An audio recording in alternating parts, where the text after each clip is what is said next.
রাজধানীর বসুন্ধরা আবাসিক এলাকায় ইস্ট ওয়েস্ট মিডিয়া গ্রুপের ভবনে হামলা চালিয়েছে দুর্বৃত্তরা। সোমবার বিকেল ৩টার দিকে এ হামলার ঘটনা ঘটে। হামলায় ইস্ট ওয়েস্ট মিডিয়া গ্রুপের মালিকানাধীন দৈনিক কালের কণ্ঠ ও রেডিও ক্যাপিটালের কার্যালয়ে হামলা চালিয়ে ভাঙচুর করা হয়। ভবনের সামনে থাকা একাধিক গাড়িও ভাঙচুর করে দুর্বৃত্তরা। জানা গেছে, বসুন্ধরা আবাসিক এলাকায় ইস্ট ওয়েস্ট মিডিয়া কমপ্লেক্সে দৈনিক কালের কণ্ঠ, দৈনিক বাংলাদেশ প্রতিদিন, বাংলা নিউজ, নিউজ 4 ও রেডিও ক্যাপিটালের কার্যালয়।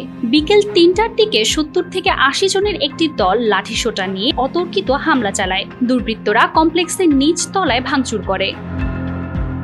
বাংলাদেশ প্রতিদিনের জ্যেষ্ঠ অপরাধ বিষয়ক প্রতিবেদক সাখাওয়াত কাউসার জানান, কিছু বুঝে ওঠার আগে একদল দুর্বৃত্ত হামলা চালিয়ে ভাঙচুর করে চলে যায়। তাদের সবার হাতে লাঠি ছিল। এ সময় ইস্ট ওয়েস্ট মিডিয়া কমপ্লেক্সে কর্মরত সাংবাদিক ও সংবাদকর্মীরা ভীত সন্ত্রস্ত হয়ে পড়েন। সাখাওয়াত কাউসার বলেন, একের পর এক মিডিয়ায় হামলা স্বাধীন সাংবাদিকতাকে বাধাগ্রস্ত করে যাচ্ছে।